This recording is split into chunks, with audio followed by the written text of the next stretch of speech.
Well, another acquisition. I hope it will be my last in the reel-to-reel.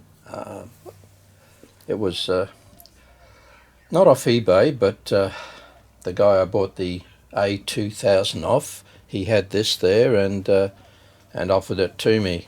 And it was a little bit more money, but of course it's a much more modern machine.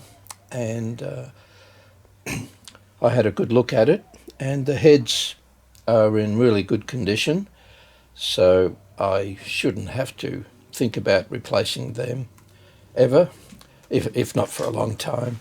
So I bought it. Now, what's wrong with it? Well, first it's a TEAC X-2000M. M, I'm assuming, is for master, because what it is, it's a 4-head machine. It has an erase head for 2-track stereo, a record head for 2-track stereo, master. It has a playback head for 2-track stereo, master, and a playback head for 4-track stereo. And you switch between, where is it? Playback head, 4-track or 2-track here. It will not record in 4-track stereo, but that's okay. If I'm recording stereo, I have no ambition to degrade it by using a 4-track 2-channel, and 2-track mastering is fine by me. And I think I've got enough 10.5-inch reels of tape now that I can do that. And of course this machine, unlike the I think it's the X700 or something, which takes 7-inch, these take the 10-inch reels. It didn't come with the hub adapters, but the ones I've got will work for it. So what's wrong with it? Well, playing a tape, first off, it wouldn't play. I'll show you. Right.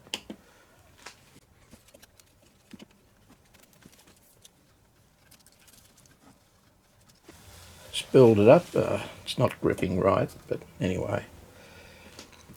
Okay, now if we fast forward it, stop.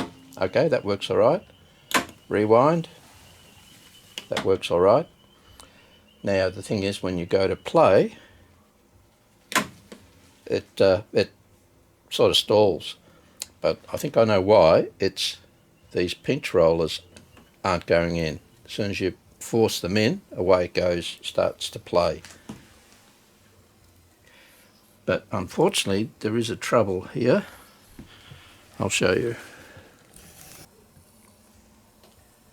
If you notice, the tape is wandering.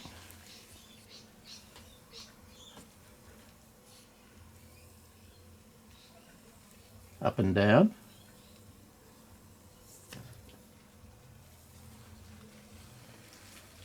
So there's something wrong with it seems to be on the take-up pinch roller. It has 2 pinch rollers, like a modern cassette deck. The left one seems to be okay. It's handling it okay, but the right-hand one, that might be it. There's not enough tension.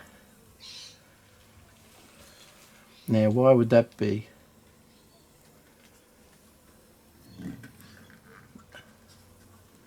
I can't force it through. Whoops. Oh, it's having a hard time. So I have to check this path. Also find out why it's loose like that. Now it could be that the relationship between the 2 pinch rollers isn't correct, and this one isn't going slightly faster than this one. So let's see if I... there you go. See? I put some pressure on the that one there. Whoops, better stop. And it helped up here, but now, of course, now it's all gone up in there. Oops, can't see. Oops. See, the tape's gone, risen up in there. by holding this in a bit, it's caused this tape to right up there. So yeah, something to do with the relationship of these two is not happy. But I suspect that's purely a mechanical issue, and I reckon we'll be able to sort that out. The other issue is that I don't seem to be getting anything on the VU meters on playback. However, I do know that in record mode I was getting through the microphone, I was getting a signal on the VU meters. Left one okay, the right one mostly not sure. So I've seen on the internet, YouTube, etc., that there may be a problem with the switch that handles the stop, play, fast forward, etc. Apparently behind these switches is a very long mechanical switch which can give trouble, especially on the R version, which has reverse play. So I need to investigate this mechanical issue. It's quite possible that once I fix up these stiff rollers, that it might all come good, but we'll see. So there's a couple of issues, but all very repairable, and at least the motors seem to be okay.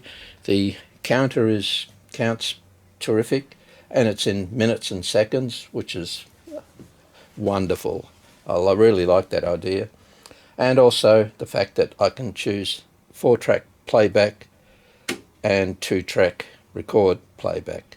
So I can play my master tapes as well as play back the pre-recorded tapes that I may buy. The only thing, of course, is it doesn't play 3 3/4. It only plays, once again, 7.5 and 15.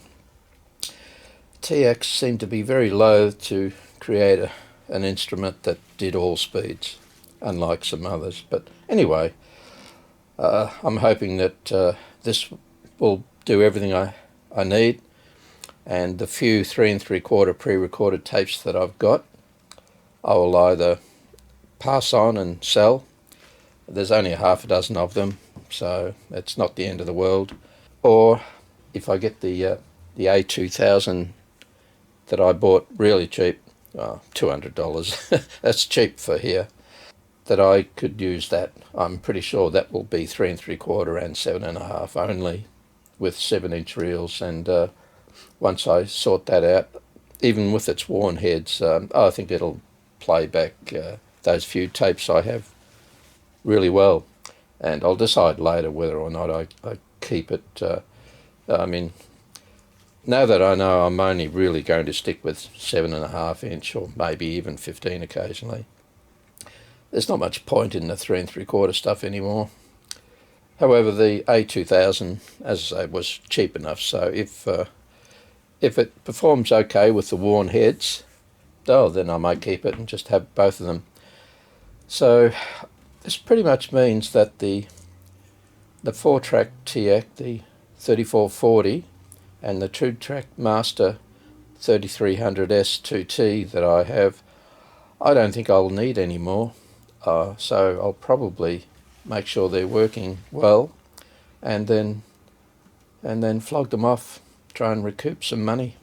Anyway, just thought I'd show you the new machine, TEAC X-2000M. I think it will serve me very well. I've seen them going for $2,000+ on eBay, and they're the R's and the straight 2000. The M, I think, would be worth a little bit more, and I got it for probably a quarter of that price, so I did pretty well. I just have to repair it.